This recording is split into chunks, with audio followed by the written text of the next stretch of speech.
abang kakak semuanya. Ini kebetulan izin saya yang kemarin komunikasi dengan beberapa Menko ini di IITB, ini ada di Kompi, kemudian Cak Har, kemudian ada stafus ketum Bang Petra, kemudian ada ketua Pemda Kepri Mas Imam Bahroni, kemudian ada Dewan Pengarah Mas Imam Muzakir, kemudian ada kawan-kawan dari Yayasan Air Indonesia.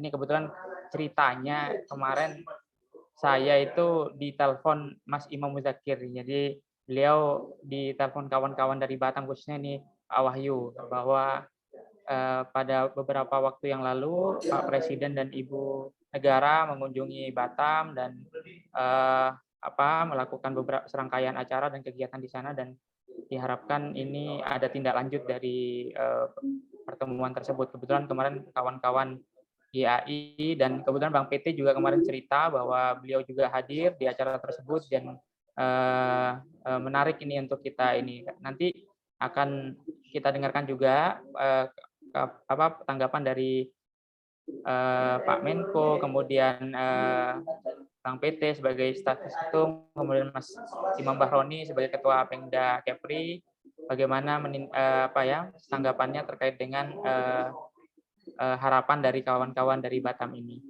Itu saja mungkin dari saya. Mungkin Mas Imam Muzakir sebagai yang mengawali itu ya, menyambungkan antara YAI dan harapannya dengan IITB ini bisa memberikan pandangan awal. Monggo. Ya, Assalamualaikum warahmatullahi wabarakatuh. Salam sejahtera bagi kita semua. Bisa ya, bisa kedengar ya suaranya. Siap, siap. Oke. Iya ini. Pada videonya. Wah ya ini, siapa ada Mas Haryono, ada ada Mas Kompiang ya. Saya sering dengar. Kalau nggak salah dulu Bali ya, dari Bali dulu nggak salah ya. Ketua Pemda Bali beliau. Ya benar. Siap Mas, siap. Siap. Mas Baroni, Mas Yance, Mas Petra,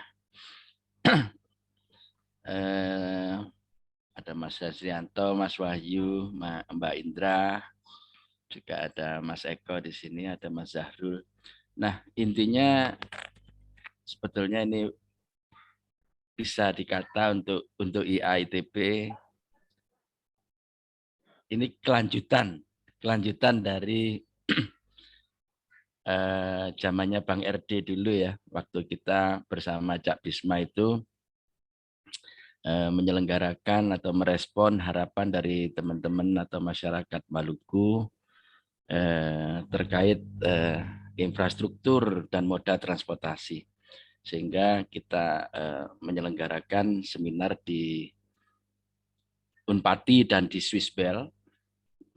Waktu itu Cak Gembong hadir, terus Mas Adam. Yang 2 minggu kemudian ada follow up dari pemerintah pusat, beberapa hadir langsung ke Maluku untuk melihat langsung tentang infrastruktur serta moda transportasi di sana. Nah, berikutnya setelah itu saya sama Cak Bisma ini dari pusat juga diamanai untuk melihat atau menyentuh yang di barat. Nah, jadi di sini Batam lah mungkin sebagai paling bersinggungan dengan Singapura atau negara luar. Nah, kebetulan pintu masuknya adalah penghijauan atau reboisasi yang diawali oleh Ibu Iriana di Desember tahun lalu kalau nggak salah. Kemudian dilanjutkan oleh Bapak Presiden. Tapi sebetulnya memang mungkin sudah 2-3 tahun lalu sudah ada komunikasi dengan teman-teman di Batam ya, dengan Yayasan Air Indonesia yang memang benar-benar jadi relawan di sana untuk merasa bertanggung jawab bagaimana sumber air di Batam itu senantiasa terjaga. Kira-kira itu pintu masuknya, sehingga saya kontaklah Dak Bisma ini. Wah, ini kita kayaknya kebagian lagi ini masih gitu. Cuman bedanya kalau dulu ya hampir sama, kita juga virtual ya, panitia virtual. Jadi kolaborasi antara IA Jawa Timur, IA Pusat, terus perwakilan Timur yaitu dari Makassar ya, terus IA Maluku dan unsur masyarakat Maluku yaitu yang ada di Asilulu sebagai ininya mikro motornya. Berikutnya kemarin sebetulnya di Batam kan banyak hal ya yang memang tidak hanya penghijauan yang menjadi yang perlu mendapat perhatian, karena akan semakin banyak orang, air sangat diperlukan. Tentu juga mobilitas, sehingga bagaimana Batam ini bisa ke depan sebagai gate one, sebagai pintu gerbang Indonesia, sebagai etalase Indonesia nantinya betul-betul bisa menjadi tempat yang nyaman gitu, menjadi tempat yang motor ekonomi, penggerak ekonomi yang sekarang juga sudah mulai terlihat banyak pembangunan kembali di sana. Nah, tentu belajar dari pengalaman dulu-dulu tentu perlu ada namanya sinergi pusat dan daerah serta masyarakat dan pemerintah. Ini yang mungkin menjadi model, dan kebetulan IITB sekarang sekilas buat Mas Wahyu, Mbak Indra, IITB sekarang ini memang menggunakan mirror kabinet, sehingga akan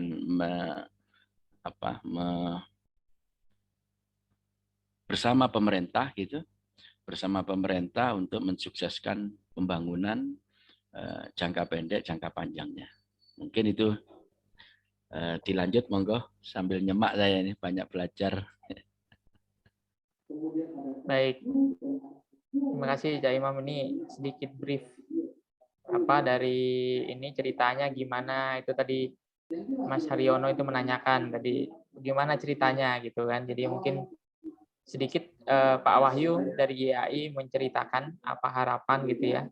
Karena ini pejabat terasnya IITB ini datang semua ini. Jadi sebelum ketum nanti kita matangkan di sini dulu, nanti pasti kita akan sampaikan kepada Mas Ketum gitu. Seperti itu. Monggo Pak Wahyu. Terima kasih. Assalamualaikum warahmatullahi wabarakatuh. Selamat malam. Terima kasih pada saudara-saudara kami semua dari IITB pusat maupun yang IITB sudah bersedia menyambut teriakan kami. Jadi ini saya sebut teriakan karena memang selama ini kami mencoba untuk melakukan sesuatu dan bersuara, cuman sepertinya masih belum cukup mendapatkan respon dari stakeholder yang ada di Batam maupun di Kepri. Jadi cita-cita dasarnya itu sebenarnya berawal dari tahun 2015. Walaupun sebelumnya kami sudah sering melakukan kegiatan tanam-menanam dalam konteks penghijauan, tapi waktu itu masih belum punya visi karena kami hanya menganggap bahwa menanam itu baik. Nah, kemudian kejadian tahun 2015 itu terjadi musim kemarau panjang dan stok air di waduk-waduk di Kota Batam ini menipis. Kemudian kami coba melakukan satu semacam survei gitu ke beberapa catchment area. Ya, kemudian akhirnya kami memahami bahwa kondisi vegetasi di catchment area ini sudah hancur, rusak, baik itu oleh karena kebakaran maupun oleh karena penjarahan atau illegal logging. Nah, berangkat dari situ, kami berpikir ini saat sekarang saja Batam ini ketika musim kemarau sudah mengalami krisis air karena waktu itu satu kecamatan di daerah Sekupang itu sampai terjadi rasioning air. Jadi air yang diperlukan untuk rumah tangga, untuk penduduk di sana itu sehari mati, sehari hidup untuk menghemat air. Karena itu kemudian kami mencoba untuk mengkaji apa yang bisa kami lakukan. Nah, berdasarkan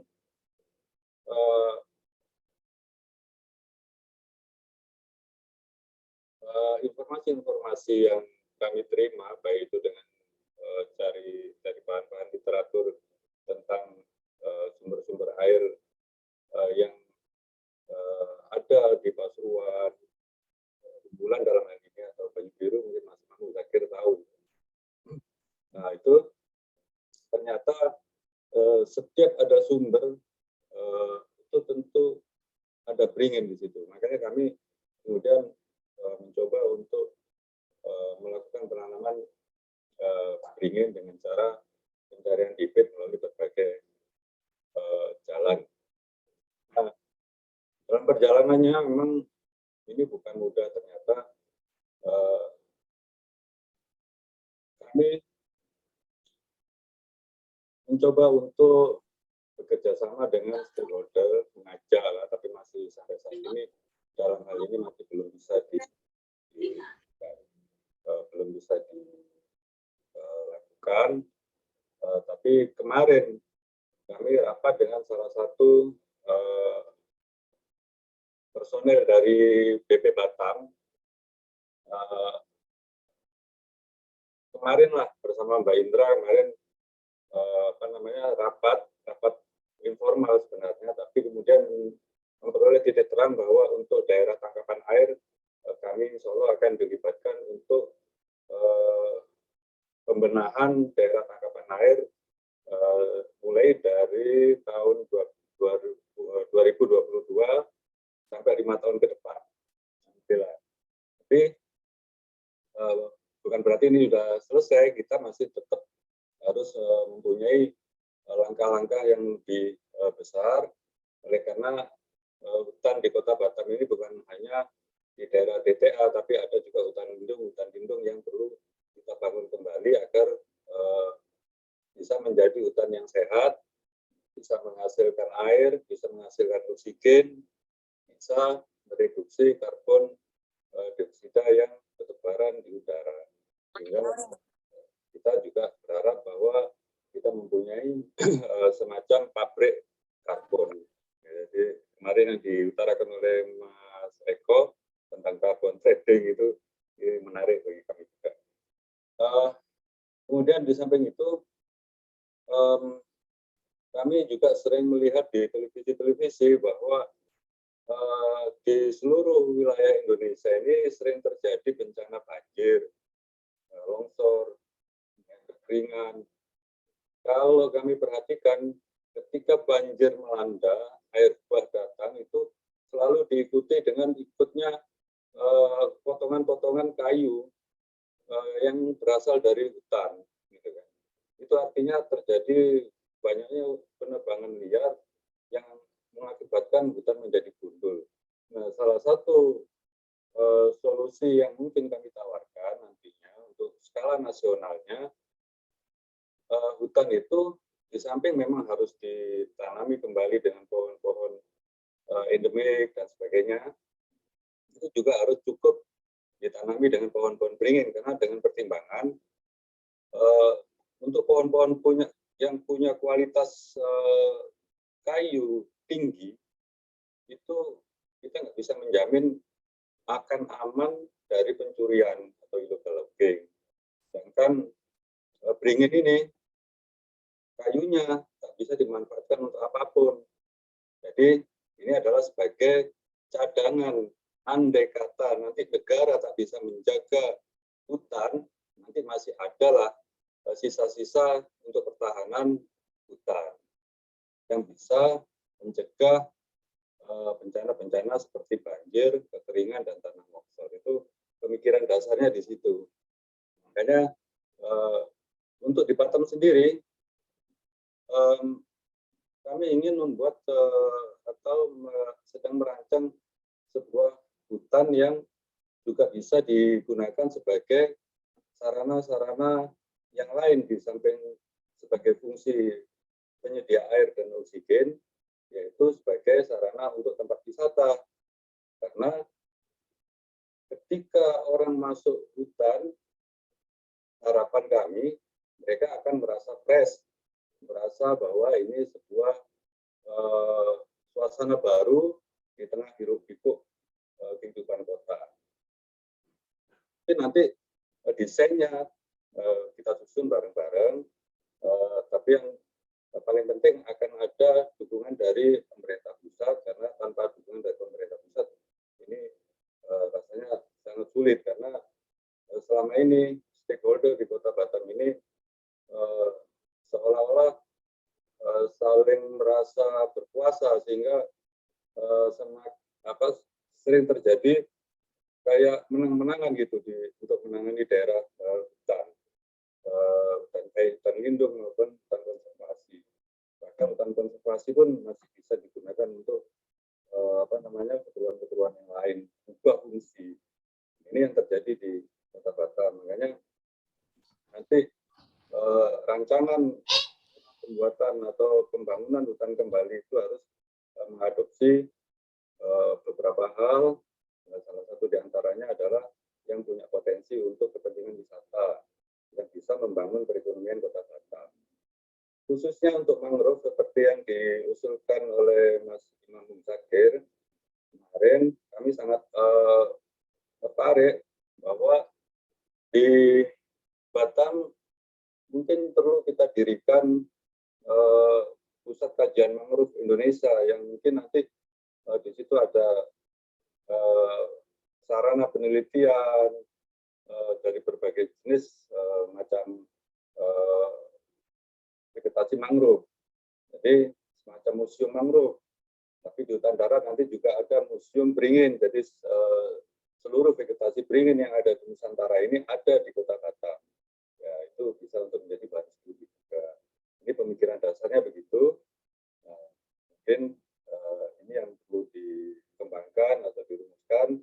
Ya, saya sebagai orang yang sebagai pelaku aktivitas penanaman, walaupun belum besar, belum menghasilkan apa-apa, tapi mudah-mudahan dengan dukungan dari kawan-kawan, saya berharap cita-cita besar ini bisa terwujud. Ini di dasarnya. Terima kasih. Assalamualaikum warahmatullahi wabarakatuh.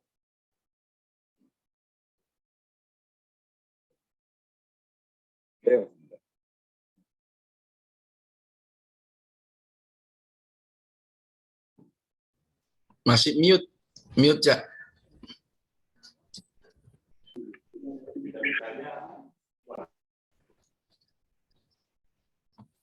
Diulang Cak, tadi mute.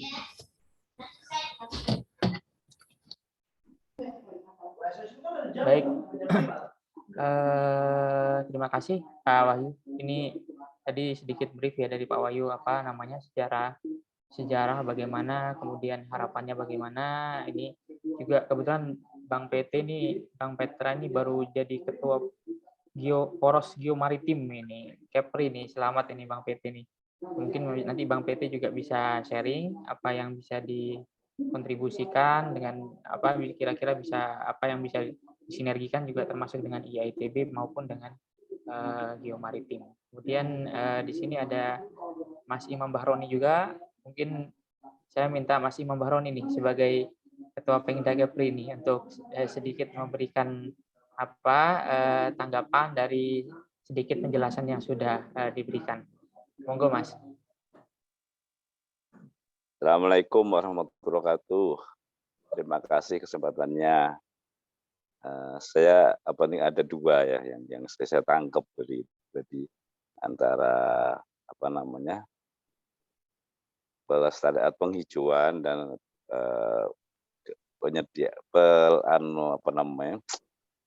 penyediaan air. Dua hal itu yang saya tangkap. Jadi di Batam itu memang kita tidak punya akuifer, jadi ya semua itunya tradisional banget. Kita itu mandi dari air hujan. Air hujan kita tampung di tong itu tong dari atap rumah gitu, kemudian kita pakai untuk mandi. Itu udah ya dari zaman dahulu juga kayak gitu. Terus agak modern dikit karena sebetulnya kita bangun namanya waduk. Jadi ada daerah rendah, daerah cekungan, kita bendung agar airnya nggak kemana-mana. Itu ditampung air, kita olah. Ternyata ngolah air hujan itu juga nggak mudah. Kemudian ya teman-teman dari TP lah, dulu TP, sekarang teknik penyihatan, teknik lingkungan. Nah, itu terus coba-coba bagaimana air hujan tadi bisa jadi kalau dipakai itu enggak terasa licin, terus sabun itu kayak enggak bisa kena ke kulit gitu. Itu dulu begitu mandi di Batam itu dulu kayak enggak mandi gitu loh. Karena airnya enggak nempel. Jadi ya pertama di Batam itu dibangun ya waduk-waduk tadi gitu loh, untuk memenuhi kebutuhan tadi gitu. Jadi kaitannya sebenarnya kalau dengan lebatnya hutan di Batam itu dengan intensitas air cuma makin ya alhamdulillahnya Batam itu saya dari tahun 90 itu kita nggak kenal namanya kemarau dan penghujan. Kita nggak hujan 2 bulan aja itu udah terasa kemarau. Jadi udah tanaman rumput udah pasti kering gitu.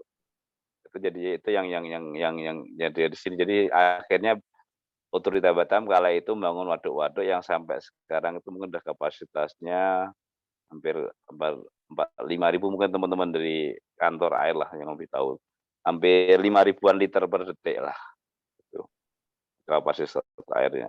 Asumsinya dulu Pulau Batam itu cuma untuk 750.000 penduduk. Dengan jumlah waduknya kala itu 3.500-an liter per detik itu. Lebih dari itu kita nggak mampu untuk memenuhi kebutuhan airnya.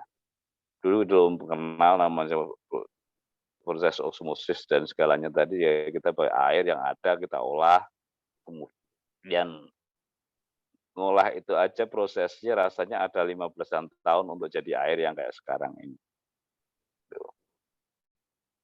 Kemudian dari situ kita namanya tata ruang di Batam itu yang wajibannya 30% harus hijau, artinya non budidaya, itu tuh fungsional sekali gitu. Jadi kalau itu hilang, yang orang Batam bakal teriak-teriak. Kalau itu dimanfaatkan untuk budidaya, orang Batam tidak, karena di situ tadi kita tahu semua orang Batam itu bahwa ketersediaan air di Batam itu hanya karena kita nampung air hujan lewat catchment area tadi. Jadi otomatis fungsi hijau di Batam itu atau fungsi non budidaya di Batam itu fungsional sekali, bukan hanya karena aturan gitu loh. Jadi bukan hanya sebatas aturan, tapi karena itu diperlukan. Jadi sekarang sudah ada beberapa waduk di Batam itu, mulai dari di Pulau Galang sudah ada nama Segong, di Pulau Rempang ada namanya ada satu waduk lupa namanya. Kemudian ada yang baru lagi di jembatan satu ada Tebesi, Monggak. ya Semongga. Kemudian Tembesi itu di dekat jembatan 1. Kemudian yang paling luas itu namanya Dam Duriangkang, dekat ya di tengah kota lah. Tapi tetap namanya di Batam itu mayoritas estuary dam. Jadi yang pertama dibangun dam estuary dam itu di Indonesia di Batam. Jadi memanfaatkan daerah apa namanya ya muara, kemudian kita bendung, mungkin ada yang 1 kilo, ada yang mungkin 800 meter kita bendung, kemudian dalam 2-3 tahun dijadikan desalinasinya, jadi dihilangkan air garamnya dengan proses gravitasi. Jadi nggak pakai pompa, nggak pakai itu, cuma ditampung, kemudian airnya laut ketika surut nanti air itunya turun ke laut, air dari dam, kemudian ketika pasang nggak bisa masuk, terus proses begitu terus, akhirnya nanti kalau sudah penuh, kita gelontorin lagi ke laut, baru kita isi, itu untuk jadikan air bersih kita. Itu kita ada estuary dam-nya 1, 2, 3, ada 4, salah, termasuk Tembesi dan Dam Duriangkang. Kemudian lari ke tanaman. Di Batam itu udah ada namanya kebun raya. Kebun raya itu dulu mau jadi pusat tanaman endemik di daerah pantai sama agak gunung gitu. Karena beda. Itu kebun raya di Batam di Nongsa itu itunya posisinya memang dari kakao. Jadi tanamannya nanti diharapkan itu semua yang di daerah daratan rendah semua itu yang dia dilestarikan di situ. Jadi mungkin lembaga-lembaga gitu mungkin sebaiknya dilibatkan untuk kalau mau itu, jadi kayak yang pengen tanaman, yang hobi tanaman, itu bisa juga bersitu. Kayak sekarang kan kawan-kawan kan mesti udah pada nggak tahu tuh pohon kosambi itu kayak apa. Yang tahunya ada kampung duri kosambi, atau kalau di Bandung ada pasar kosambi, tapi pohon kosambinya kayak apa kan nggak tahu. Itu bisa juga, di sini juga saya kebetulan nanam. Gitu. Jadi kalau itu sebaiknya ya kita melibatkan aja lembaga yang ada gitu loh. Karena sebenarnya kan kita itu sudah berjalan, cuma karena kurang komunikasi aja, seolah-olah saya berjalan sendiri gitu loh. Itu yang itu. Karena kalau urusan air itu ya bagi Batam urusan yang number wahid lah. Nggak ada apa-apanya. Kenapa pulau-pulau di Kepri itu kosong banyak kan? Karena nggak ada air bersihnya. Ada, tapi jumlahnya kapasitas terbatas sekali. Jadi dengan teknologi sekarang memungkinkan banget untuk pulau-pulau yang kosong-kosong, yang kalau di Anambas itu, pulau lebarnya luasnya sekitar mungkin 4 hektar, 5 hektar itu dikuasain 1 orang untuk jadikan resort segala, dan manfaatin lautnya yang bagus sekali. Itu sangat mudah sekarang dengan teknologi air yang ada gitu.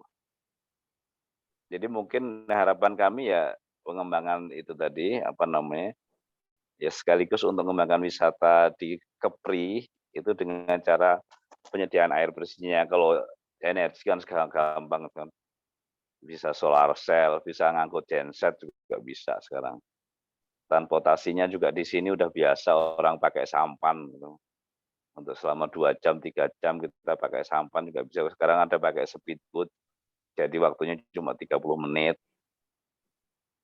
Itu mungkin pengantar saya itu aja, mungkin mudah-mudahan ya makin banyak yang kita libatkan sehingga kita nggak merasa sendiri di Batam. Terima kasih, kurang lebihnya mohon maaf. Akhirul kalam, assalamualaikum warahmatullahi wabarakatuh. Waalaikumsalam warahmatullahi wabarakatuh. Ini kita terima kasih ke Mas Imam Bahroni sudah memberikan gambaran secara singkat, padat dan jelas gitu ya. Apa dari sisi IITB di Kepri khususnya yang tinggal di Batam gitu. Ini kemudian saya minta juga bisa memberikan tanggapannya Pak Menko Pembangunan nasional dan pembangunan daerah. Beli Kompi. Mangga Beli Kompi. Halo, selamat malam senior Mas Imam, Pak Wahyu. Malam. Ya, berjumpa lagi. Kalau yang datang ke Bali waktu Rakernas, mungkin itu terakhir kita jumpa secara offline. Setelah itu udah pandemi. Jadi mohon izin saya menyimak,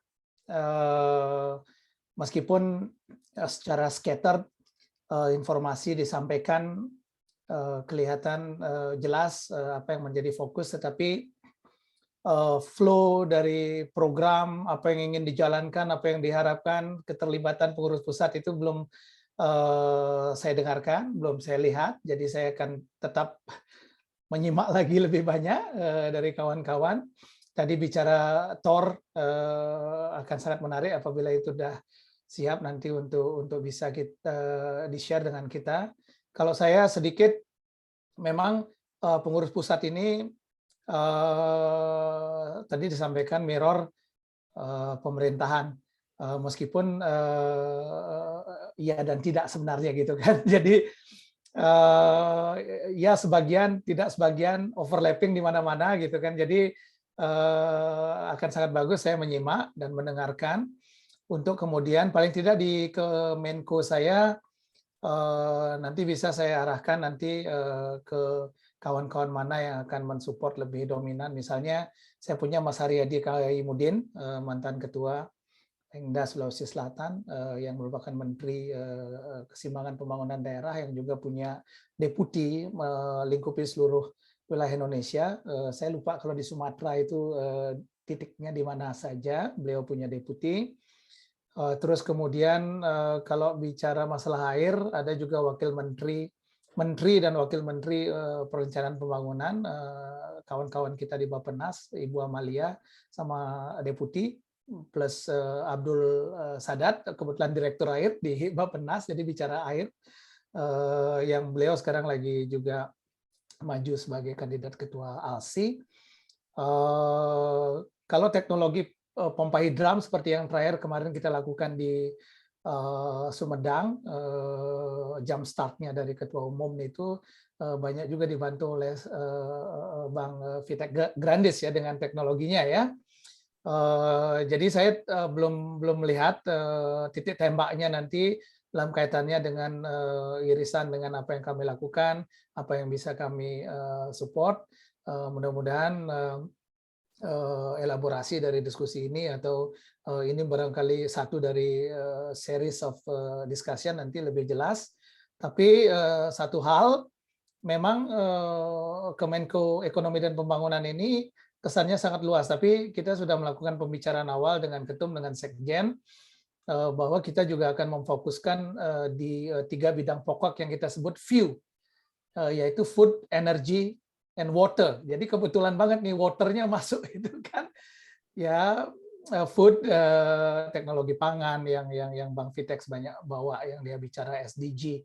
Kemudian kalau energi kebetulan ada Ibu Safitri Siswono, menteri kami untuk yang sebenarnya menteri investasi, tetapi talents-nya di sana banyak menguasai energi terbarukan kayak Rara 94, terus kemudian ada banyak di sana. Jadi mereka banyak bicara tentang investasi dan juga energi terbarukan yang mereka juga launching panel on grid ya yang kita lakukan. Jadi saya sedikit memberikan gambaran aja cakupan dari kementerian kami sehingga nanti lebih mudah kita lakukan pemetaan titik sentuhnya di mana. Kebetulan water memang salah satu yang disebut. Jadi memang mungkin ada titik sentuh di area kami. Tapi kalau bicara nanti tentang lingkungan hidup, kita punya juga Kementerian Lingkungan Hidup gitu kan, tapi di Kemenko yang lain gitu kan. Jadi memang ada beberapa overlap baik vertikal maupun horizontal yang nanti apabila lebih jelas kita bisa tangkap scope dari program yang ingin dijalankan, mungkin akan apa namanya memberikan kita penajaman untuk koordinasi dan titik tembaknya di mana. Jadi sementara Kang Bisma dan kawan-kawan, ada Bang Petra, ada Mas Ari Kribo juga tadi saya lihat hadir, Bang Yance, Pak Wahyu, kemudian apa namanya Ketua Pengda Mas Imam. Ya, terima kasih sudah mengundang saya ke sini. Saya akan tetap mendengarkan. Tadi masih skater ya, terus terang informasinya.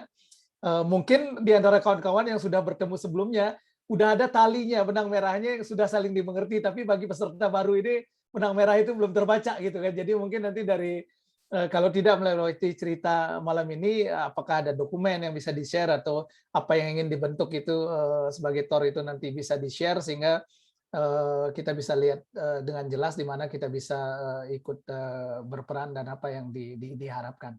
Barangkali itu Kang Bisma yang bisa saya sampaikan dulu untuk sementara. Terima kasih. Baik, terima kasih Beli Kompi Suksma. Jadi ini salah satu Menko kita yang luar biasa ya. Beliau Ketua Pengda Bali, memang salah satu yang pengurus daerah yang cukup aktif gitu ya. Bali dan karya-karyanya beliau sangat dikenal di IITB maupun khususnya di masyarakat Bali. Nah, untuk selanjutnya mungkin kita minta Bang Petra ini, Bang Petra kita, ini beliau tangan kanan Pak Ketum, Mas Ketum. Ini biar bisa juga memberikan gambaran bagaimana kondisi Batam dan artinya dari sisi apa yang bisa kita jahit bersama dengan IITB. Mangga, Bang PT. Oh iya, makasih Kang Bisma yang luar biasa. Aduh, ini anak muda yang punya potensi ya, bisa mensinergikan semua orang-orang, potensi yang ada di IITB dan bahkan mungkin di luar ITB ya, dengan lembaga YAI seperti ini. Jadi salam jaga dari saya, mungkin dari Indonesia Barat ini, kepada Mas Imam yang tadi sudah menceritakan bagaimana Indonesia Timur ya, acara yang kemarin. Ada ketua kita di sini, Pak Imam Baroni, ada sahabat kita, orang paling ganteng di IITB nih, Beli Kompiang ya. Bang Petra, ditunggu lagi di Bali, kita hangout lah. Aduh, seru kali di Bali ya. Ada kawan baik kita, Mas Haryono, Kribo ya. Wah, mantan ketua umum. Siap, Komandan. Apa kabar? Terus ada juga kawan-kawan di sini saya lihat, ada yang si muda dan ganteng Yance Purba, Uni Enggi, ada juga Bos Irfan juga ada di sini, ada Kang Yono ya, senior. Ya, sorry, saya sambil di jalan ini, maaf ya, pakai begini mungkin sekali-sekali on off ya. Oke, saya kira ini bagus banget idenya tentang reinvent Batam ya. Ya, jadi ini saya kira sesuatu yang istimewa lah bagi kami ya, bisa didiskusikan ya apa-apa yang sudah dibuat di sini. Satu hal yang saya ingat tentang cerita lingkungan hidup ataupun mungkin tentang wawasan termasuk air bersih, apa yang dilakukan oleh Beli Kompiang ya di saat Rakernas terakhir 2018 ya atau 19 saya lupa itu. 19 kita ya, terakhir 19 Rakernas. ya. Kita bersih-bersih di situ. Jadi dengan sarung tangan, dengan pakai alat pengapit plastik di pinggir pantai, ya kan gitu. Ternyata keren sekali itu, menginspirasi betul. Ada juga sebenarnya sebelum Mariha itu Bang Petra waktu itu pengurus pusat diwakili Enda yang kita melakukan penanaman pohon di Karangasem waktu itu ya, dan penebaran benih ikan di Danau Buyan waktu itu Audis yang datang. Tapi itu beberapa seminggu 2 minggu sebelumnya ya betul. Jadi ikannya udah jadi dong berarti ya. Jadi benihnya. Iya di danau itu banyak. Oke, jadi mungkin idenya tadi cerita tentang Batam bagaimana acara penanaman mangrove ya oleh Pak Presiden Pak Jokowi ya baru-baru ini di Pulau Stoko ya. Memang saya secara pribadi hadir ya, memang saya ikut sebagai organisasi waktu itu diundang, kebetulan bukan dari ITB ya, kami memang ikut. Lihat Pak Jokowi nyemplung langsung ya, waduh nanam itu. awalnya memang 45.000 sekian katanya, ternyata targetnya sampai 500.000 kan begitu ya Mas Wahyu ya. Nah, jadi ini luar biasa sebenarnya yang dilakukan ini, dilihat sampai dunia ya. Mungkin itu salah satunya background Pak Jokowi menjadi ketua G20 ya. Nah, melihat cerita yang lalu memang saya banyak bertemu dengan teman-teman di lingkungan hidup ya pada saat di Stokok dan juga mungkin di Hang Nadiem, karena acara beliau singkat sekali, nggak ada nginap tapi langsung aja kejar target ya. Nah, yang kedua saya ingat waktu itu penanaman mangrove dan juga dilakukan oleh Ibu Negara, Ibu Iriani di bulan Agustus 2019 ya. Jadi sebenarnya itu dilakukan di daerah Pancur, Sebeduk ya. Nah, jadi itu suatu wilayah sebenarnya memang sudah lama selama ini dilakukan penanaman mangrove oleh perusahaan-perusahaan ya, yang bekerja sama dengan company-company yang berupa katakanlah yang memiliki CSR ya, yang melakukan tugas-tugas seperti itu. Nah, jadi sebenarnya saya melihat bahwa lembaga-lembaga seperti Akar Merah ya, ya mungkin YAI ini, yayasan ini ya, sebenarnya perlu diaktifkan lagi ya, perlu diaktifkan lagi. Mungkin ITB atau kita perlu belajar. Saya lihat company-company atau mungkin katakanlah pemerintahan juga perlulah. Nah, kami kebetulan sebagai ketua DPD Geomaritim ya di Kepri ya. Jadi ini memang bagian boleh dikatakan sebagai bagian poros maritimnya Pak Jokowi. Nah, kami dipercaya kebetulan di Kepri. Nah, jadi waktu itu kita juga bekerja sama dengan PT Energi Listrik ya, Medco ya, anak perusahaannya melakukan penanaman mangrove ya, bekerja sama dengan Akar Merah ya kayak gitu kan. Nah, wilayahnya sebelum dengan Pak Bu Iriani tadi. Jadi itu memang sudah dilakukan bertahun-tahun mungkin di sini. Cuman dengungnya tidak sebesar waktu kepala negara datang hadir ke sini. Jadi yang kami lihat bukan hanya itu aja, yayasan-yayasan, bahkan mungkin di kami di sini ya anak muda, kaum bapak gereja gitu. Tahun 2022 sudah mencanangkan akan melakukan pembersihan pantai ya. Jadi seluruh karena pantai kita ini saya lihat banyak sekali kotoran-kotoran yang mulai dari Nongsa, begitu juga pantai-pantai di sekitar Batam, sampai ke daerah katakan jembatan ini ya. Nah, jadi itu perlu dilakukan ya, dengan gereja sekalipun ya itu sudah bagus bisa dilakukan, artinya menjadi tanggung jawab masyarakat bersama. Itu yang mungkin kami lihat tentang apa yang sudah dilakukan terdahulu ini. Nah, yang ketiga mungkin kami melihat tentang air bersih ya, yang disampaikan Pak Bahroni tadi. Sebenarnya saya di sini tertarik ya, dan bahkan IITB sebenarnya sudah mau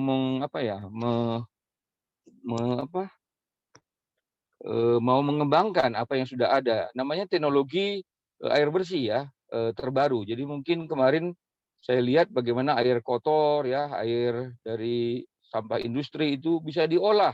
Ya mungkin hanya menggunakan ya seperti model penyulingan itu, tapi sudah bisa dipakai menjadi air yang bisa dipakai. Nah, ini saya kira kemarin di Jakarta sudah, bahkan di Batam sudah loh. Mungkin Pak Imam Baroni ingat, atau di sini ada siapa? Saya ingat kemarin Mas Ius ya, saya pernah diskusi karena yang company yang melakukan itu juga sudah lakukan di rumah sakit BP Batam. Nah, cuman sayang nggak di follow up mungkin 2016 atau 2000 kapan waktu itu ya. Nah, kami waktu itu ketemu dengan Pak Mas Gembong ya, beberapa dengan Kang Adam. Nah, coba mau mengembangkan hal ini. Jadi bukan hanya di Batam tapi di kota-kota lain seperti katakanlah di daerah Dumai yang pernah ada juga pengerusakan lingkungan seperti itu bisa dilakukan. Jadi sebenarnya banyak sekali. Jadi ke depan saya kira jangan khawatir mengenai air bersih lah. Ya itu sebenarnya bisa mungkin masalah biaya ya di situ. Jadi bagaimana perusahaan-perusahaan pun diberi kesempatan. Nah, jadi mungkin secara view itu yang mungkin kita lihat bagaimana ya sebaiknya lah ada usaha bagaimana mengimprove lingkungan hidup ya, baik melalui air, baik penanaman mangrove atau aktivitas-aktivitas yang lain. Mungkin itu yang sedikit ya bisa kami berbagi. Ya, saya kira ITB ini jauh lebih besar, tapi itu tadi kita punya banyak senjata tapi kayaknya bingung mau pakai sarungnya di mana. Tapi kadang-kadang itu tadi tidak bisa bersinergi ya. Seperti saya sampaikan, kami sendiri ketua Geomaritim di sini agak kesulitan karena selama pandemi 2 tahun ini ya nggak bisa ngapa-ngapain juga. Tapi ke depan kita harap ya banyak hal-hal yang bisa kita lakukan bersama. Ya, saya kira mungkin itu dulu awalnya bisa kami sampaikan. Ya, Kang Bisma, mohon maaf ya sambil jalan ini soalnya di tengah jalan nih, nyetir nih ya. Siap Bang PT, Tuh. siap. Terima kasih. Nih, Terima kasih. kita banyak hal yang kita dengarkan dari Pak Ketua Geomaritim nih, Kepri. Kemudian kita tunggu tanggapan dari Mas Haryono ini, Pak Menko Diaspora kita ini. Mungkin beliau katanya mau mengajak teman-teman dari Singapura dan Malaysia ini. Nih, gimana nih? Mungkin bisa kita dengarkan. Monggo. Baik, terima kasih, Mas Bisma. Selamat malam, teman-teman semuanya. Salam sejahtera untuk kita semua. Salam Mas Haryono. Yang saya hormati, lihat Bang Petra. Kita beli kopi. Gimana beli?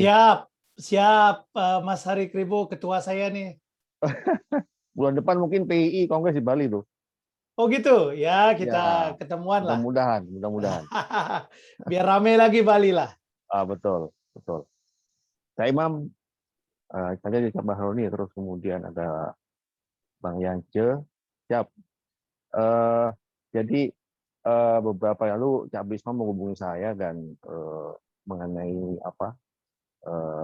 Batam, dan begitu Batam, saya kan diaspora ya, hubungannya dengan yang di alumni diaspora ITB yang di luar negeri, dan begitu Batam kan dekat dengan Singapura, dan Singapura itu terus terang banyak alumni ITB tapi memang nggak terlalu aktif. Nah ini mungkin bisa salah satu pemicu ataupun inisiasi awal yang bisa kita gunakan untuk mencoba untuk menarik mereka supaya ada kegiatan. Karena memang yang lebih aktif itu di Malaysia. Malaysia itu sangat aktif. Kemudian di sana ada Lai Oscar yang saat ini lagi bikin kegiatan untuk pendidikan ya, Indonesia Brain. Jadi melatih banyak tenaga Indonesia untuk bidang seismik, tapi untuk bidang software di bidang seismik, subsurface software ya, untuk oil and gas itu sedang berlangsung, itu Malaysia. Nah Singapura ini belum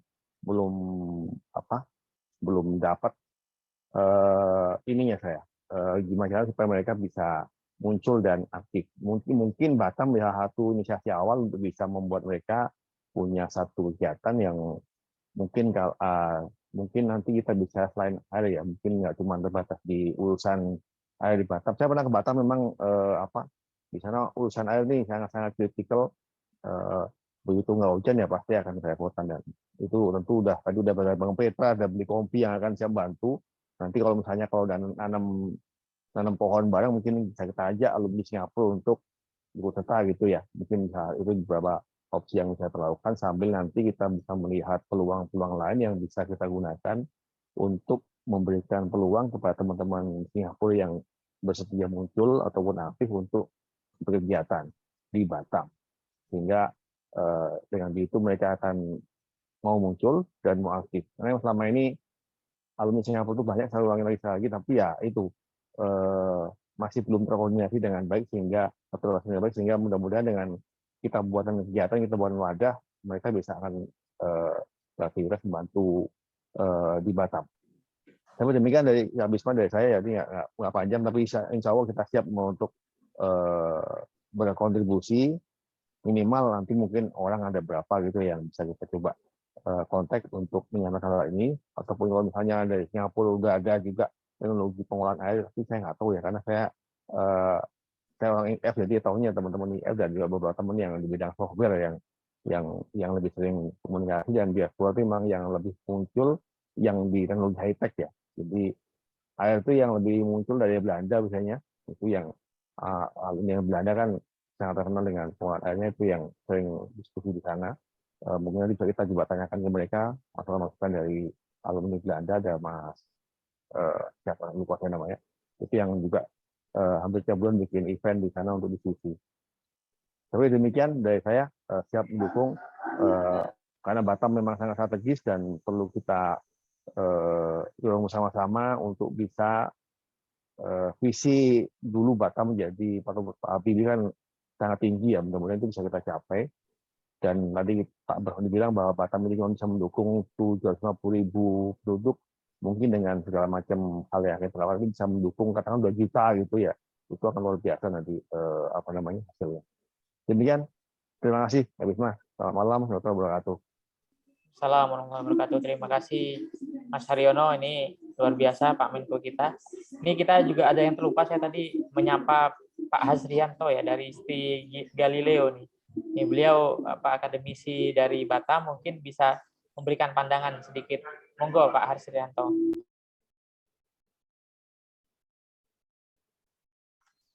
Baik, terima kasih Pak Bima dan rekan-rekan. Sebelumnya, alhamdulillah pada kesempatan ini kita masih dapat bersilaturahmi ya. Artinya tak putuslah silaturahmi kita. Saya mungkin baru awal ya mencermati ini walaupun dengan teman sharing. Kalau dari perbincangan memang posisi Batam seperti itu. Pembangunan Batam ini kan masih sifatnya tersentral ya, artinya di skop kota gitu. Nah, persoalan air ini sebenarnya tidak ada di Batam itu sendiri aja. Batam kan terdiri dari daerah pulau-pulau, masih ada daerah luaran Batam. Yang di sana juga mereka persoalan air juga menjadi hal yang cukup substantif. Artinya ada juga yang sampai membeli air. Jadi satu pulau itu mau mendapatkan air minum, waktu itu harus ke pulau lain lagi. Semacam Singapura Malaysia lah. Malaysia Singapura kan awalnya kan seperti itu. Insya Allah kalau dari kami, dari komunitas akademisi saya kan walaupun perwakilan dari Galileo, tapi ada keterlibatan dengan asosiasi lain seperti kayak di ADRI dan lain sebagainya, itu komunitas cukup yang barangkali dapat berkontribusi seperti yang dikatakan oleh Bapak kita tadi. Dari Galileo sendiri, saya dan mungkin dari teman-teman dengan tujuan kebaikan bersama, kita siap untuk support ya. Artinya kita akan apa yang dapat kita buat, terutama untuk dalam rangka akselerasi percepatan perbaikan pembangunan daerah dari sektor pemberdayaan, penghijauan, termasuk hal yang lain. Nah, saya sendiri siap untuk itu. Itu mungkin sekilas gambaran saja, mungkin yang lebih tahu lagi mungkin Pak D ya, Pak Wahyu dan juga rekan-rekan yang memang sudah berkecimpungan di lapangan. Nah, cuma mungkin dalam proses perjalanan kan yang ada saat inilah kita coba mati itu memang keterlibatan ruang gerak dari akademisi untuk mungkin akan diberi ruang lah, mendapat porsi ruang untuk berkontribusi dengan berbagai elemen termasuk pemerintah, industri dan juga organisasi di luar juga. Menyikapi yang disampaikan oleh Bapak tadi, program ini juga kami ada program, tapi dalam konteks akademisi itu bersama dengan Terengganu. Terengganu di situ ada UMT, kemudian ada teknologi MARA, UITM. Nah, salah satu program kita termasuk program development community. Nah, kemudian ini mungkin dapat kita sinergikan untuk menarik mereka juga berkontribusi dalam pembangunan daerah Batam. Dalam program memang lebih kurang sekitar 2-3 tahun. Kebetulan informasinya kan program dari Pak Wahyu dan rekan-rekan, ya ini kan 2022. Artinya perlu juga dari luar sana, karena mereka datang ke Batam ini juga sebagai sebagai wisata, tapi wisatanya wisata pendidikan. Nah, barangkali dengan program program penanaman mangrove ini membuka peluang untuk semacam wisata mangrove ya, atau apapun lah sejenisnya yang barangkali yang ke depan dapat dirancang atau dikonsepkan sehingga mangrove sendiri memiliki nilai jual, kemudian pemberdayaan community peduli penghijauan juga akan menjadi suatu nilai jual bagi Batam, Batam ke depan. Ini itu saja Pak Bisma. Ribuan terima kasih Pak Bisma dan para senior. Mohon izin. Assalamualaikum. Waalaikumsalam warahmatullahi wabarakatuh. Oke, mungkin secara lebih runut ini kita minta Mas Zahrul, cuma Mas Zahrulnya belum gabung. Jadi seperti yang disampaikan Beli Kompi bahwa butuh ada semacam guidance yang lebih tertata gitu ya. Tapi sebelumnya saya minta Pak Bendahara ini, Pak Bendahara Kepri untuk bisa memberikan pandangannya ini. Bang Yance, silakan Bang Yance. Iya, malam Mas Bisma. Malam semuanya. Ya. Kalau saya tangkap ya Pak Wahyu dari Yayasan Air Indonesia, sebenarnya kan kita juga punya program tuh Pak Wahyu dari IAITB Kepri itu kemarin itu kita sinergiin sama Politeknik Batam. Politeknik Negeri Batam itu kemarin itu kita di pulau mana ya Bu Enggi ya? Itu kita sinergiin sana itu mereka nggak ada air bersih Pak. Nah kita kolaborasi sama Poltek, mahasiswa Poltek itu kita siapin mereka mesinnya semua itu, pokoknya mereka lah yang ngapain ini, gimana caranya air laut ini bisa jadi air bersih, termasuk listrik, penerangan itu kita tahun 2017 kalau nggak salah 2018 itu kita ada namanya pengabdian masyarakat. Itu yang mungkin yang bisa kita kolaborasikan nanti. Sebenarnya saya to the point aja. Sebenarnya kan intinya Yayasan Air ini oke, kita dukung nih Yayasan Air mau melestarikan air Indonesia, penanam mangrove. Nah, bentuknya seperti apa nih kerjasamanya? Itu sih kalau yang saya tangkap. Nah, makanya dukungan dari IAITB Pusat itu seperti apa? Nah, yang dimauin Yayasan Air Indonesia seperti apa? Itu yang harusnya kita kolaborasikan, Mas Bisma. Nah, itu itu yang harus kita iniin. Nah, terus sama kalau mengenai wisata, nah ini ada Kang Irfan itu juga dia ada pengelola hutan wisata juga, itu yang dia olah sendiri. Terus ada mungkin dari sisi ininya Pak Yono, nanti ada bisa dari ininya Bu Enggi. Terus nanti kita bisa kolaborasi juga sama Politeknik Negeri Batam. Kebetulan Politeknik Negeri Batam itu Bang Uuf itu kan direkturnya alumni ITB juga. Nah, kita manfaatin mahasiswanya itu apakah nanti jadi relawan untuk penanaman mangrove. Itu sih. Itu yang mungkin dari saya ya. Mungkin dari Bu Enggi atau Pak Yono, Kang Irfan bisa lebih ada masukan gitu loh. Baik, mungkin sebelum kita dengarkan paparan dari Mas Zahrul, mungkin Uni Enggi mungkin.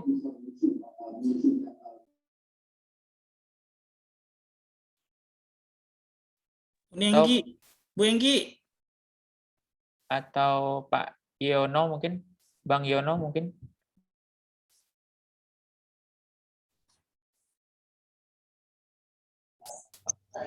Malam, lanjut aja. Saya lagi nyetir juga nih, lagi jalan. Baik.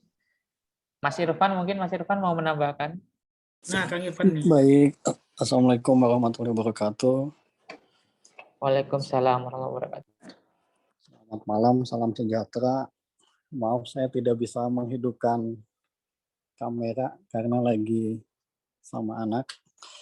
Yang terhormat Pak dari Yayasan Air Indonesia ya Pak Wahyu, yang saya hormati Bapak Ketua IA Kepri Pak Imam, Pak Yance, dan semua teman-teman IAITB yang tanpa mengurangi rasa hormat tidak saya sebut satu persatu.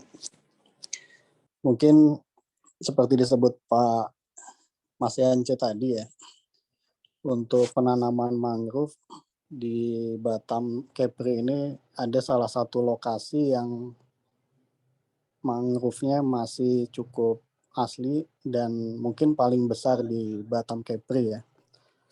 Dari sisi ukuran dan usianya.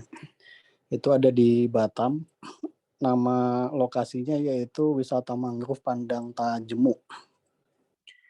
Dan pengelolanya kebetulan juga anggota dari Perhimpunan Usaha Taman Rekreasi Indonesia DPD Kepri. Gitu.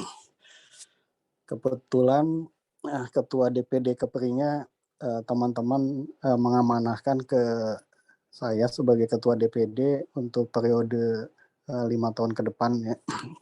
Jadi ini peluang kolaborasi untuk lokasi destinasi penanaman mangrove. Terakhir kita ada kerjasama dengan asosiasi travel Astindo ya. Ada penanaman di sana. Ada Pak, ya kebetulan ada dari Pak Gubernur, dari Pak Dinas Pariwisata Kota dan lain-lain dari Kadin. Ya.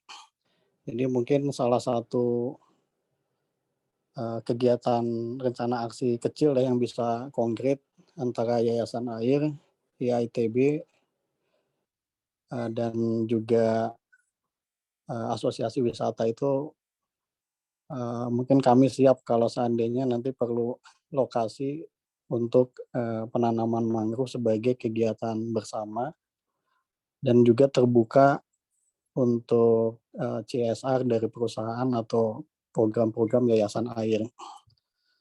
Mungkin itu yang saya sebagai ketua DPD Putrinya.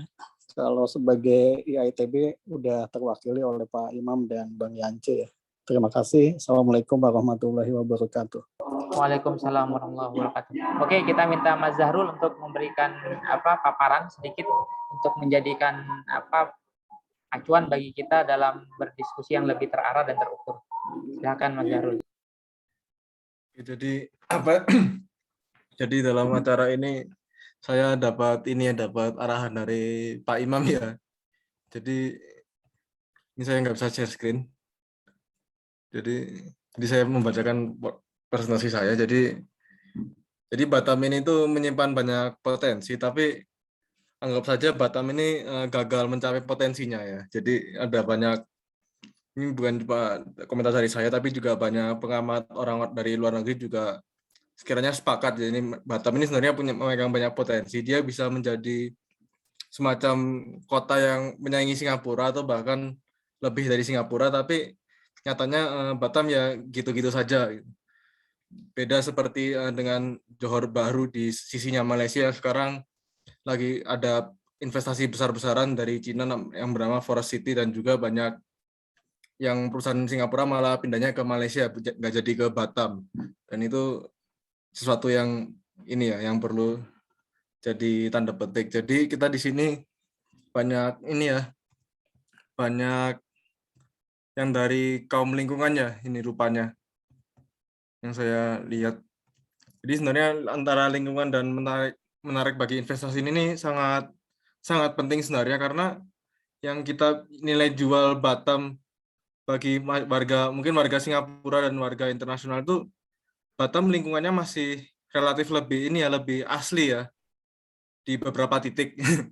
yang asal selama lingkungannya tidak melihat galangan kapal, jadi masih seperti di Nongsa Point itu masih relatif asli, dan juga di pulau-pulau terluar Batam juga masih bagus, dan ini menjadi harus dikembangkan lagi agar supaya gimana Batam ini menjadi tempat yang menarik orang ini SDM industri 4.1, SDM yang berbasis pengetahuan, knowledge, biar agar mereka mau pindah ke Batam gitu secara volunteer, bukan karena terpaksa. Dan ketika mereka mau pindah, alhasil nanti kita akan melihat juga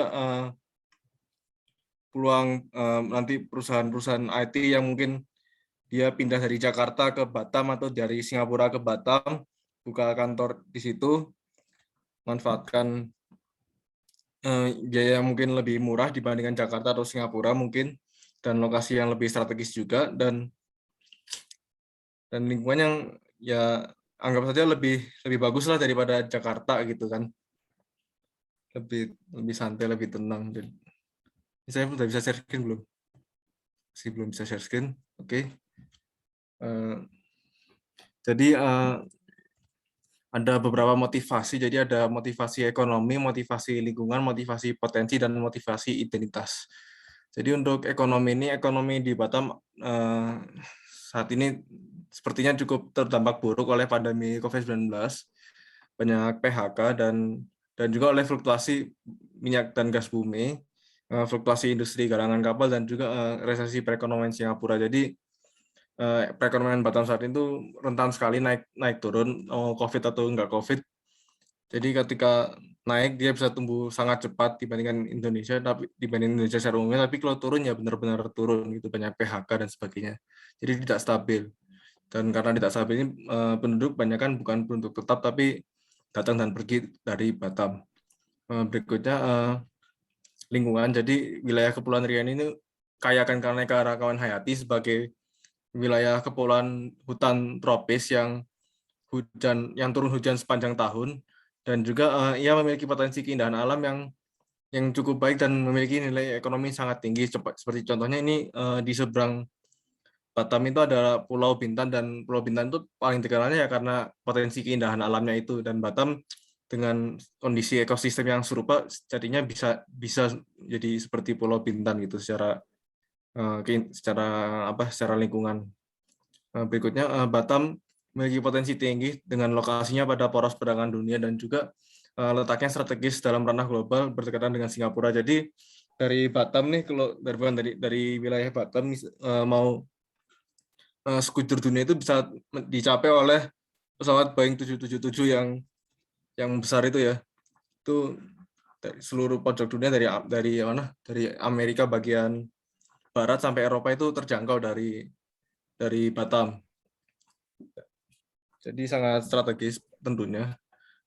Dan juga yang terakhir ini lebih kepada identitas Batam ini sendiri. Jadi kota Batam ini ketika saya mencoba definisikan Batam itu apa, saya masih belum punya gambaran sebenarnya Batam ini identitasnya apa sih selain Masjid Agungnya. Dan juga karena kota Batam masih relatif baru, dan juga penduduk dominan dan struktur ekonomi yang heterogen. Nah, dan di sini tuh kita bisa masuk ini seperti apakah kita menjadikan mangrove atau misal hutan beringin sebagai identitas, ini silakan bisa nanti kalau dikerjasamakan untuk namanya city branding ya, kalau kita nanti kita bisa teruskan di situ. Dan juga untuk sampai sekarang saya masih belum bisa share screen. Oke. Jadi gagasan saya ini ya, menciptakan kota pintar untuk masyarakat pintar, berkelanjutan dan berorientasi lingkungan di Batam. Dari sini ada banyak hal yang bisa dikerjasamakan dan yang dikerjasamakan ya, mungkin untuk terkait dengan mangrove atau mungkin hutan dengan konservasi air dan sebagainya. Ini pertama bisa dari IITB, kita jaringannya kuat sampai ke pusat. Kita bisa semisal kita mau menyusun proposal gitu, menyusun white paper namanya ya, white paper kebijakan, kita ajukan ke pusat, siapkan menjadi kebijakan. Terus juga mungkin buat dari ITB sendiri naskah akademis, dan kita punya pengalaman di sisi itu terkait naskah akademis di bidang perkotaan. Terus urban design. Jadi urban design ini bagaimana kita rancang perkotaan agar kota ini memiliki suatu identitas yang jelas, suatu wajah yang bagus secara estetika, dan juga lebih tertata secara keseluruhan. Meskipun Batam ini yang relatif lebih tertata, tapi biar lebih estetikanya lebih bagus lagi lah, istilahnya urban design ini. Terus apa lagi yang bisa ini, perencanaan Batam sudah ya TRW, tapi 2025 nanti akan ada peninjauan kembali, dan itu bisa kami tangani juga di ITB, ada PWK ITB. Dan mungkin baru itu yang saya kepikiran ya untuk paparkan. Soalnya saya masih bingung sebenarnya dari antara rekan-rekan ini apa yang bisa dikerjasamakan sebenarnya terkait ini. Kalau misal Yayasan Air Indonesia atau RPI lebih memperluas mungkin bisa juga ya. Ininya. Jadi tidak terbatas pada pohon beringin atau pada satu plot bako, tapi lebih luas dari itu, mungkin misal ke arah wisata lah, atau misal penjagaan kawasan hutan Batam dan sebagainya, seperti itu. Yang ini yang baru saya bisa paparkan untuk sementara ini. Mas Bima, malam, Mas. Baik. Malam. Baik, Bang Yance. Ya, sebenarnya tadi pemaparannya Pak Wahyu itu udah jelas ya, kalau yang saya tangkap tadi kan. Sebenarnya arahnya kan dia Yayasan Air ini mau melestarikan air di Batam itu. Ya kita tahu kan air di Batam itu terbatas, hanya di Waduk Seiladi, dari Duriangkang. Hanya tadi Pak Imam juga udah jelas bilang kan, kalau orang Batam itu minum sama mandinya itu dari air hujan, karena danaunya itu memang tampung hujan.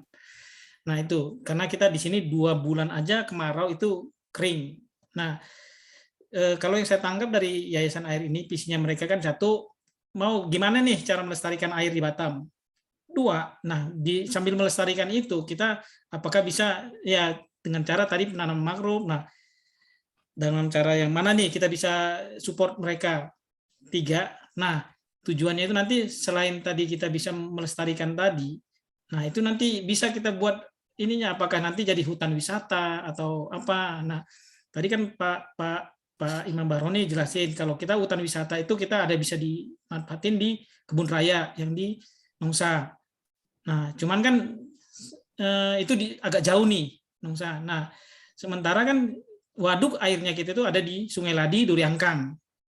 Nah itu yang mau gimana nih, ya kan arahnya.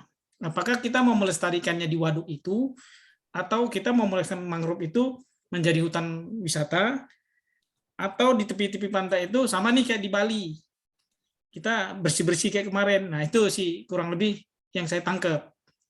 Mungkin Pak Wahyu kalau ada bisa ditambahin ya itu. Nah bentuk kerjasama itulah nanti yang apa ini yang bisa disupport dari pengurus pusat dengan jajarannya. Nah nanti kami ya ITB Kepri apa nih yang bisa kita support, kita kolaborasiin, kalau katanya Bang Hari Kribo tuh masih ingat saya collaboration.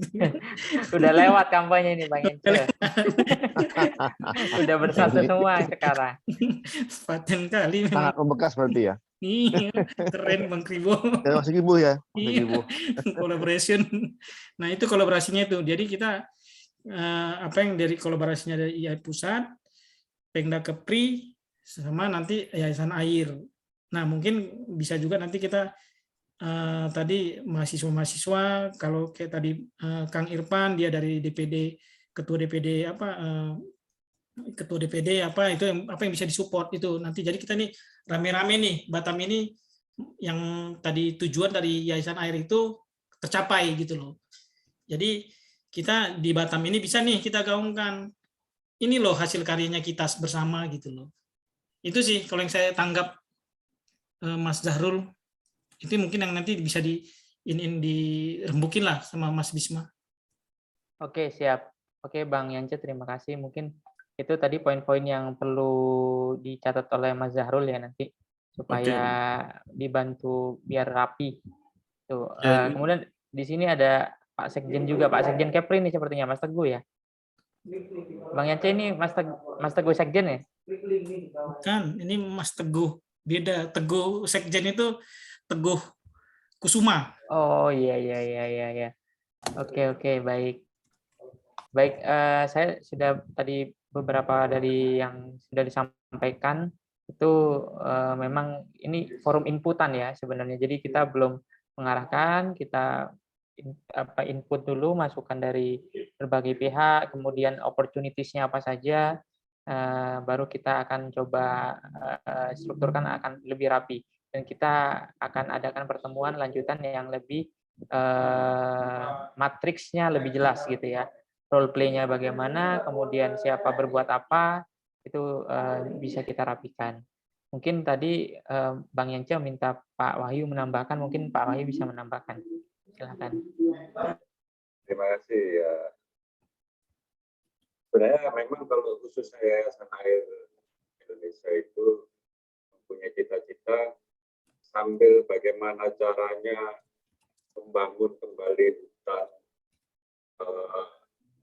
yang memiliki infrastruktur air. Nah, infrastruktur air di sini yang saya maksud adalah faktor-faktor pendukung bagaimana supaya hutan itu bisa menyimpan dan mengeluarkan air secara alami, gitu ya. Tapi sekaligus juga bisa dijadikan objek wisata ke depannya. Jadi kita ini mau membangun itu, dan karena ini pekerjaan besar menurut saya, maka intinya kami ingin mengajak kawan-kawan dari ITB melalui Mas Imam Bakir untuk bisa mewujudkan. Untuk masalah teknis tentu akan kita bahas beda, karena ini membutuhkan menurut saya kalau nggak ada dukungan dari stakeholder dari pusat, nah ini agak berat karena selama ini kan tumpang tindih antara BP walaupun sudah punya program, kadang-kadang BPDASHL juga punya program dan sebagainya. Jadi kita perlu semacam kesatuan pemahaman bahwa ini harus dibeginikan gitu. Nah, program YAI mempunyai program andalan, yang lain juga tentu punya andalan, dan ini nanti kita diskusikan bersama supaya ini bisa dijadikan kebijakan yang bisa akhirnya kita mengimplementasikan rencana-rencana ke depannya.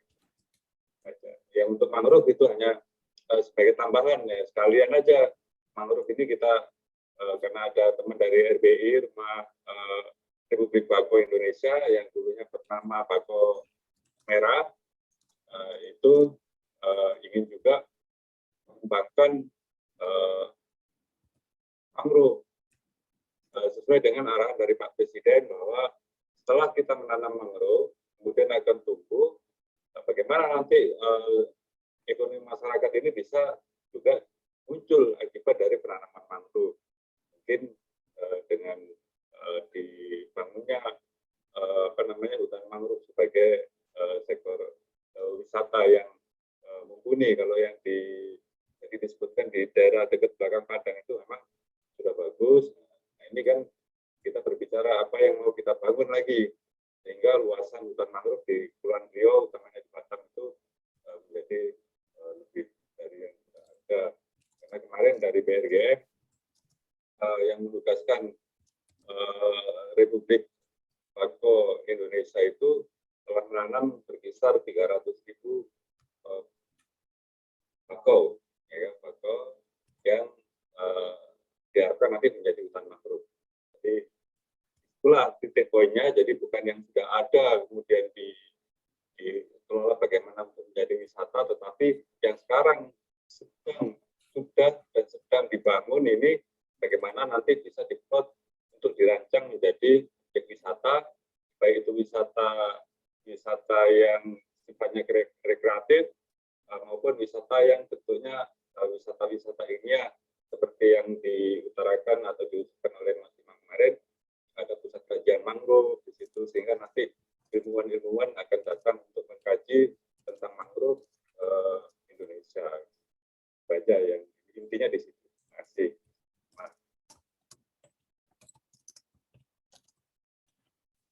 Baik, terima kasih.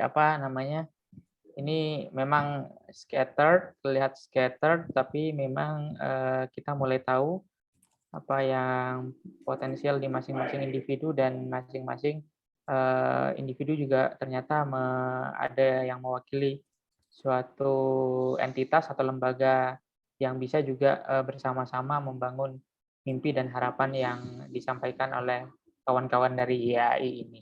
Kemudian ada Bu Indra, mungkin Bu Indra ini juga salah satu yang aktif di IAI, mungkin bisa menstrukturkan ya, karena beliau ini juga selain aktif di IAI juga seorang akademisi, mungkin bisa membantu apa-apa yang menjadi kekuatan masing-masing pihak, dan ini bisa dirangkai menjadi sesuatu yang harmonis dan indah gitu ya.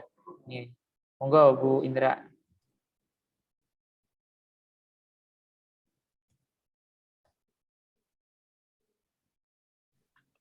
Assalamualaikum warahmatullahi wabarakatuh. Salam. Selamat malam semua. Aduh, saya ini di sini dari tadi mendengarkan. Saya seperti ikut kuliah. Kebetulan saya juga lagi nggak enak badan. Jadi apa namanya yang tadi Mas Bisma sampaikan, mungkin nanti berikutnya mungkin saya butuh sangat-sangat butuh dengan saudara-saudara yang dari IA, ITB, Kepri juga. Jadi nanti mungkin kita bisa bersama-sama setelah mungkin bisa dirumuskan Mas Zahrul sama Mas Eko, mungkin kita bisa ketemu sama beberapa pihak seperti Pak Imam tadi mungkin ada di BP Batam juga. Kemudian ada beberapa juga mungkin Pak Yance juga bisa banyak sekali membantu. Mungkin nanti kita bisa komunikasi lebih lanjut Pak. Nanti mungkin izin yang ada di sini kita bisa masukkan ke dalam grup ya Mas Zahrul, Mas Eko, Mas Bisma. Gitu ya. Boleh. Boleh. Jadi mungkin kita bisa komunikasi lebih intens lagi biar apa yang kita cita-citakan baik event sebenarnya kita dalam waktu dekat ini mungkin yang lebih lebih dulu mungkin eventnya dulu karena saya berpikir ketika kita sudah membuat event itu yang seperti kita pertama bicarakan kemarin, mungkin jadi pemantik untuk acara-acara berikutnya, baik seperti rencana yang Pak Imam sampaikan juga, destinasi dan edukasi, masalah mangrove, masalah beringin, karena YAI juga spesialisnya beringin, jadi bermacam-macam beringin. Kita insya Allah ada dan pembibitannya juga ada, jadi mungkin bisa dijadikan sebagai wisata edukasi.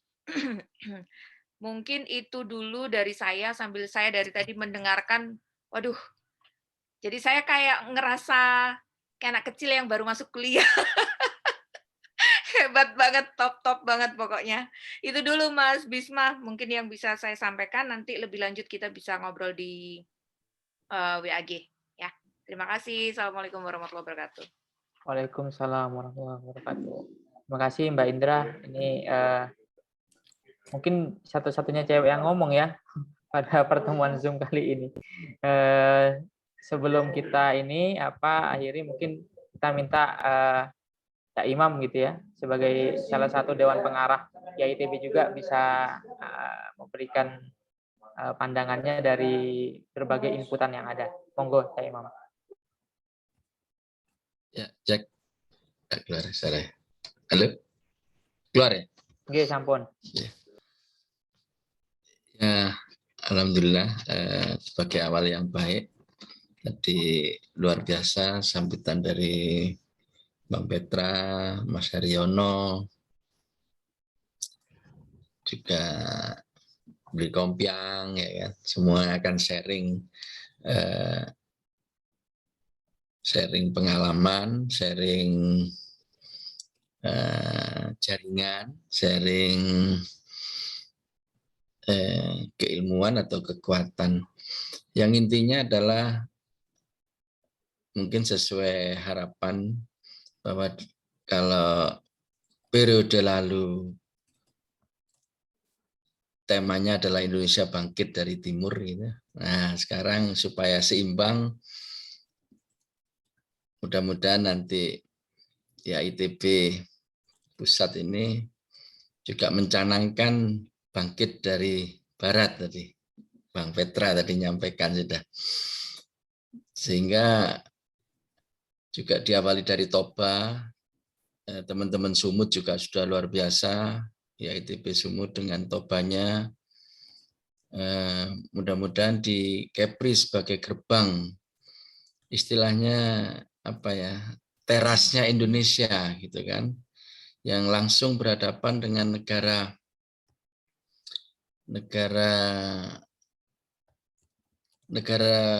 pusat dunia sebetulnya. Singapura itu semua ada di sana, pelaku bisnis ada di sana, akses pergerakan mobilitas turisme ada di sana, sehingga tentu Batam sebagai teras itu bisa menjadi penggait penggait segala yang ada di dunia gitu dengan penampilannya, terutama yang vital tadi. Kalau kita cuma memoles wajah saja, tetapi kebutuhan utama tentang air tidak terpenuhi, nah tentu pelan-pelan akan menjadi problem besar. Jadi itu anunya apa sebagai pintu masuknya. Nah, terkait dengan kolaborasi ini, mohon maaf kalau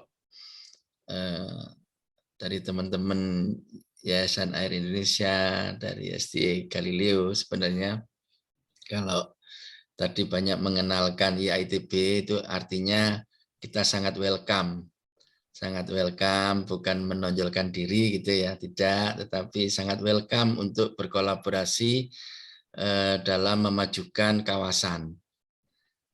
Jadi terkait dengan kawasan tentu di dalamnya akan berbicara tentang tata ruang seperti Bang Petra tadi sebutkan. Kalau yang etalase tentu wilayahnya Pak Haryono ini akan membangun etalase bersama teman-teman IAITB Singapura nantinya.